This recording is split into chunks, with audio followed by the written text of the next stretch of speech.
Vez ou outra, nós vemos imagens comparando os mapas dos sistemas ferroviários do Brasil com os Estados Unidos, Europa e até mesmo a China. Mas eu digo para vocês que essa comparação é injusta. E nesse vídeo eu vou te mostrar os motivos do fracasso das ferrovias no Brasil. Bora lá? Olá, meu nome é Bruno Hauck, este é o E-Trem e sou apaixonado por esse tal de trem desde que me entendo por gente. Então, por favor, curta, comente e compartilhe.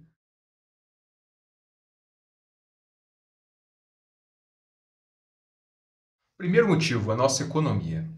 Trens são um sistema de transporte com um princípio muito simples de simples aderência. Porém, assim como qualquer outro modal de transporte, ele depende das receitas geradas pelo que ele carrega. No caso do Brasil Império, com uma economia extremamente agrária e sua população majoritariamente vivendo nos litorais, haviam poucas rotas rumo ao interior. Cenário completamente diferente da Europa, que tinha seu interior vastamente mapeado, com várias cidades e rotas comerciais estabelecidas, facilitando o implemento dos trilhos no velho continente. Esse cenário brasileiro ele prejudicava a perspectiva de investimento de capital estrangeiro ou mesmo de capital local. E aliado a outro desafio, que era a geografia do nosso país, acabou afastando muito dos investidores.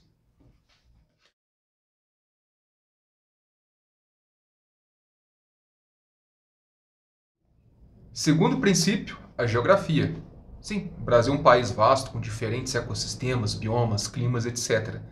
E também com diferentes tipos de relevo. Quando estamos falando de estrada de ferro, é importante nós termos rampas suaves com grandes raios de curva, o que em regiões muito montanhosas, como no sul, sudeste do país, não era possível por conta principalmente da Serra do Mar. E de novo, aqui vale a comparação com a Europa. Ah, mas Bruno, no início você disse que a comparação com a Europa não era válida. Porém, aqui é importante o aspecto no seguinte: o território europeu, por já ter tido várias civilizações, vários povos, ele foi extremamente bem mapeado. Então, se passar os trilhos, você já tinha noção de onde que tinha uma depressão, uma montanha, uma serra, sabia por onde passar ou não passar. Cenário totalmente diferente do Brasil.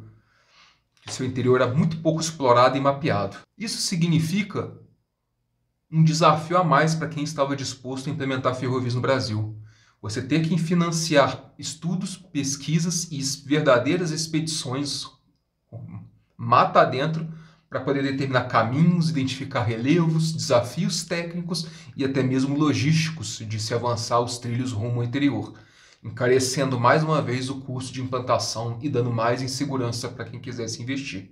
Como exemplo mais marcante dessa situação, nós temos a construção da São Paulo Railway, da Baixada Santista rumo a São Paulo. Havia um grande desafio de como vencer a Baixada Santista para chegar no Planalto Paulista, onde estava localizada a cidade de São Paulo.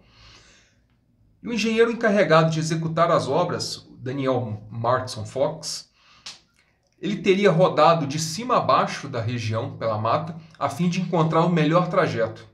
E ele só foi conseguir achar o melhor trajeto através da Grota Funda, quando, vindo da Inglaterra para desembarcar no Porto de Santos, do mar ele conseguiu ver a fissura que daria o traçado perfeito para ele seguir.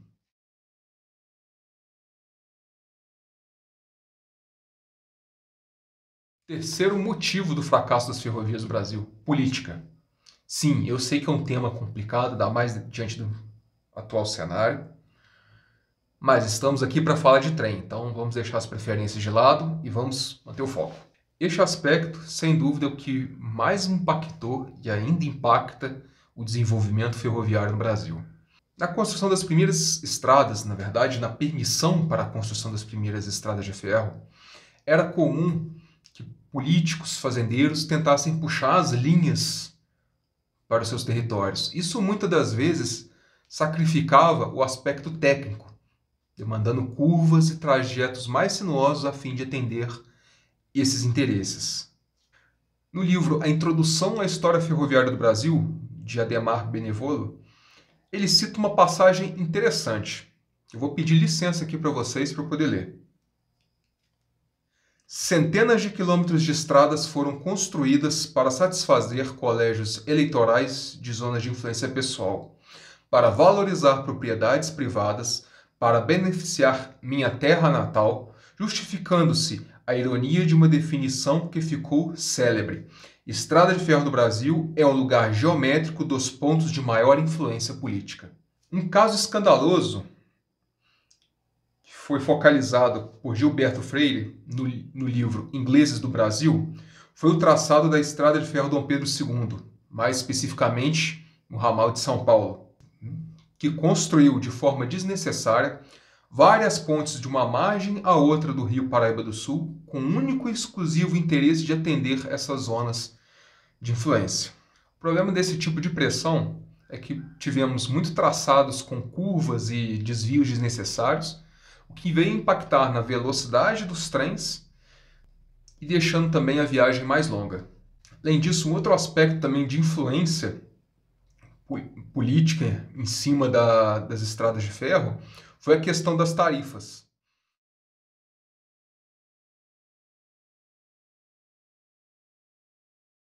Aqui entra outro aspecto muito importante. De novo, relembrando o início do nosso vídeo, as ferrovias têm como fonte de receita majoritária aquilo que elas transportam. E para isso, é necessário que ela possa cobrar um valor justo pelo serviço, que não seja tão caro a ponto de prejudicar quem transporta, mas também que permita que ela pague seu pessoal, invista no equipamento, faça a manutenção e, claro, tenha um dinheiro guardado para futuras expansões e melhorias. O problema foi que o governo já começou sobre o quanto essas empresas poderiam ou não cobrar. E isso começou com o próprio Mauá. No contrato de navegação da Baía de Guanabara, havia uma cláusula que proibia Mauá de reajustar o preço durante 10 anos. Então, num cenário que você tem, ainda mais na época, boa parte dos equipamentos importados, custos com carvão, já que o carvão nacional não era de uma qualidade tão boa, você tinha que importar, isso significava muitas vezes o prejuízo.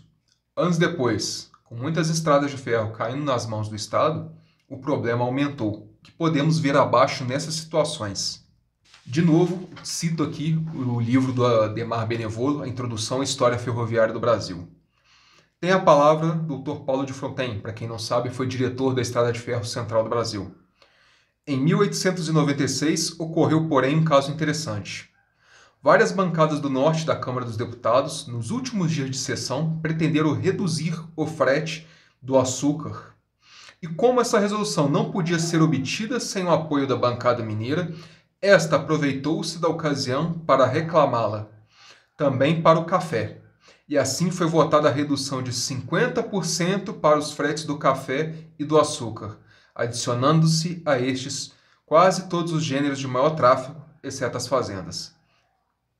Revista O Clube de Engenharia, Rio de Janeiro, março de 1901, página 86. Ou seja, você tinha um maior fluxo de produtos que eram transportados pelas ferrovias, o açúcar e o café.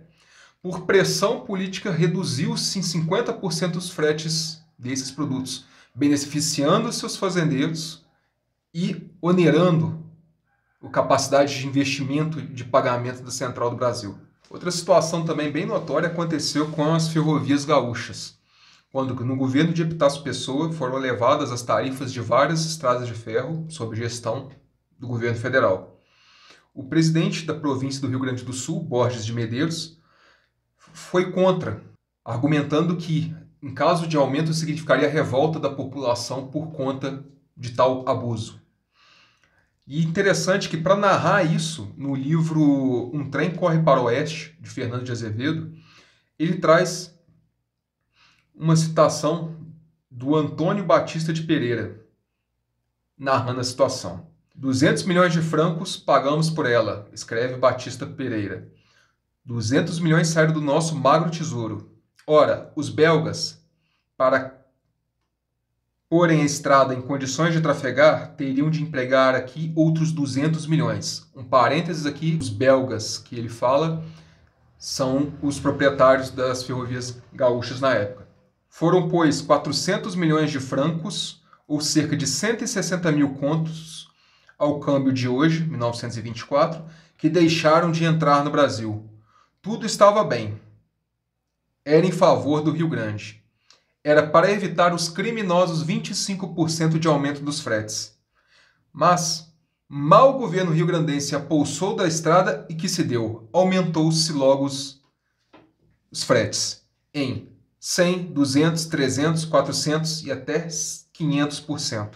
Ou seja, nós tivemos, aqui a gente pode ver que teve essa limitação por conta do governo, com apoio, com o argumento de evitar uma revolta, e a gente viu que, na verdade, ao concessionário, ao vencer o contrato dele e sair, o governo pagou a indenização, ainda teve que injetar mais dinheiro para poder recuperar as linhas, e ainda aumentou os fretes, muito mais do que o concessionário queria. No cenário também mais recente, nós tivemos também um decreto da Estrada de Ferro Maricá, do ano de 1932, quando a Estrada de Ferro também se encontrava sob gestão de belgas. No decreto número 21.787, de 2 de setembro de 1932, o presidente da República, então Getúlio Vargas, ele autorizava a companhia a aumentar as tarifas em 10% a fim de financiar a aquisição de um novo carro bagagem correio para a companhia. Ou seja, mais uma vez essa intervenção prejudicando a capacidade de investimento e melhoria dos serviços pela própria parte das empresas.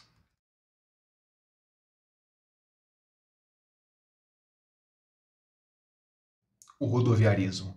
Sim, ele é polêmico. Você com certeza já escutou que a culpa de não termos ferrovia no Brasil, do Brasil ter parado de investir em ferrovia, é por conta da pressão das empresas de ônibus, do lobby das montadoras.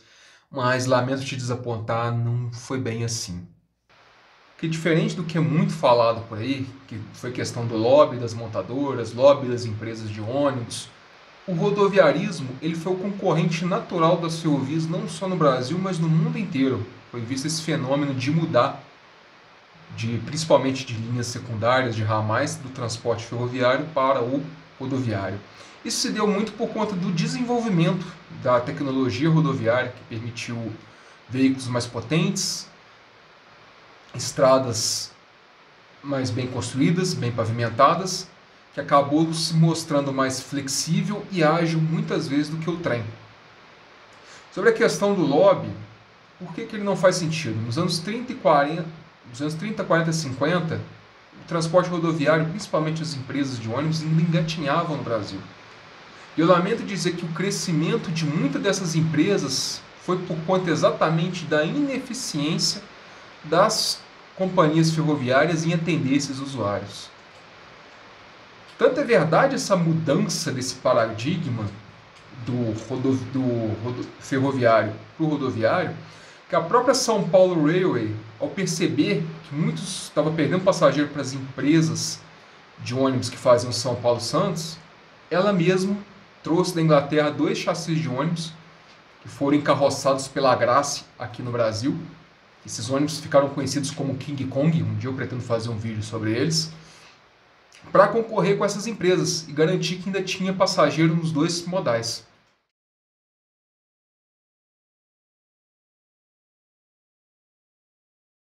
A unitização de trens.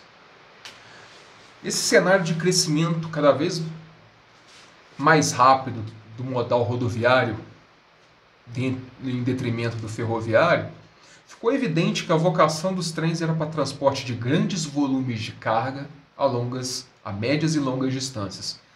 Isso acabou criando um fenômeno que foi exatamente a unitização de trens. Você tem, que é presente nas nossas ferrovias até hoje.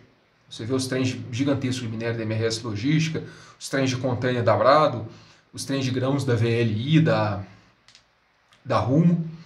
Você vê esse cenário.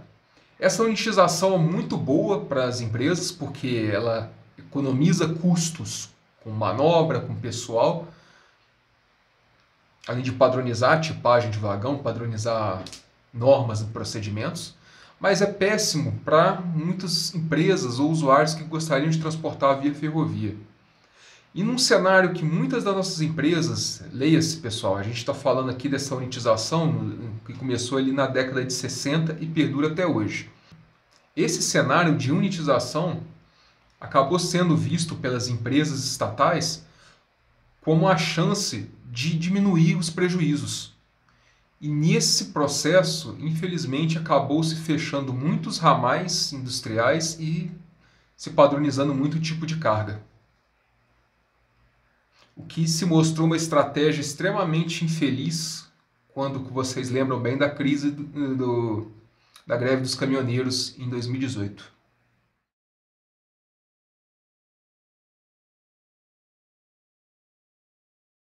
Dados as várias situações que eu narrei aqui para vocês até agora, é conhecido pelo poder público que era necessário aumentar a participação do modal ferroviário na matriz de transportes nacional. Só que em vez do caminho óbvio, comum às ferrovias privadas, que é ir melhorando o serviço a partir do que já existe, muitas das vezes o governo achou melhor fazer novos projetos e muitas das vezes grandiosos e desnecessários. O maior exemplo disso é a Ferrovia do Aço. Também conhecida como a Ferrovia dos Mil Dias, teve suas obras iniciadas em 1974. A ferrovia deveria ligar Belo Horizonte a São Paulo, transportando principalmente minério de ferro e produtos siderúrgicos, com uma perna para o Rio de Janeiro. A obra, que começou em 1974, deveria ficar pronta em 1977. Mas a ferrovia só ficou pronta, mesmo assim parte dela, em 1989. Essa parte corresponde a 1/3 do projeto original e mesmo assim só foi concluída por conta da injeção de capital privado na conclusão das obras.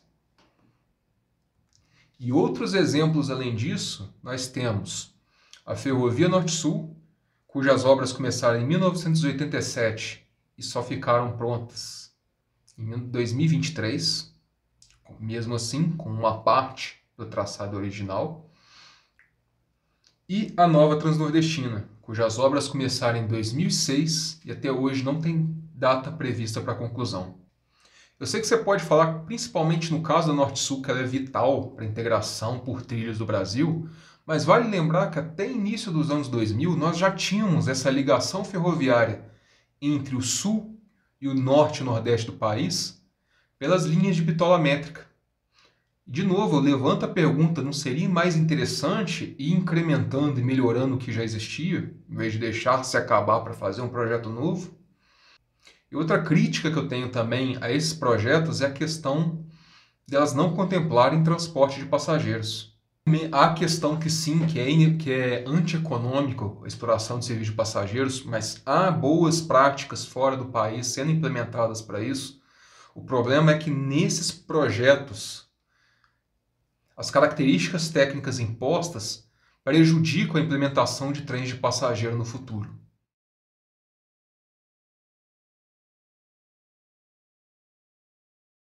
As estatizações. Esse, de novo, é um fenômeno mundial. Aconteceu em várias partes do mundo. Mas no caso do Brasil, a dificuldade econômica de várias empresas antes particulares, um desinteresse de renovação, acabou levando o governo a encampar essas ferrovias. Algumas sob administração direta do governo federal e outras repassadas a gestões estaduais.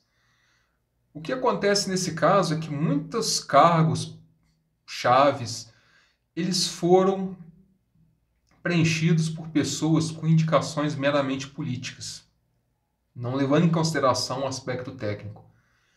O que acabou levando, por interesses político-eleitorais, a trazerem mais pessoas para o quadro de funcionário dessas companhias.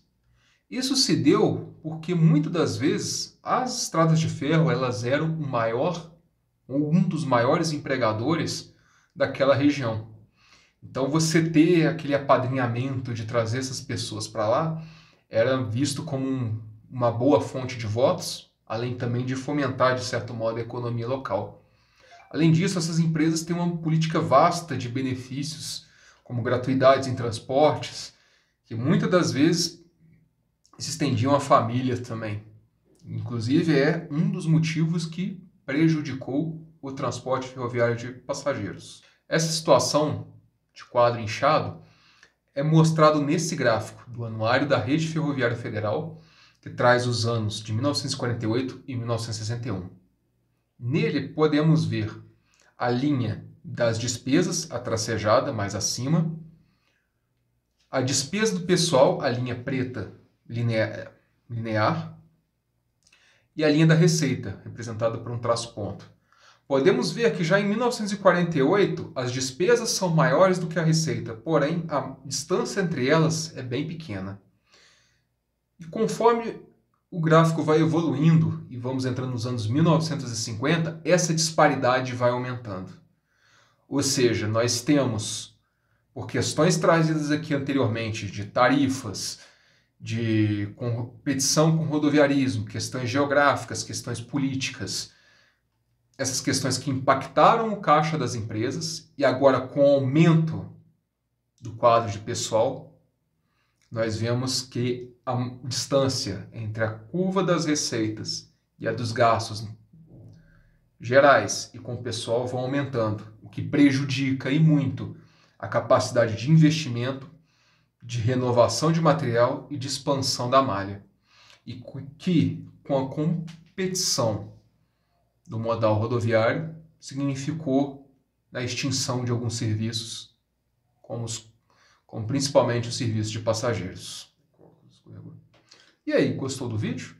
Me mostra que você chegou até o final e me conte, para você, qual foi o principal motivo do fracasso das ferrovias no Brasil. Um forte abraço e até a próxima!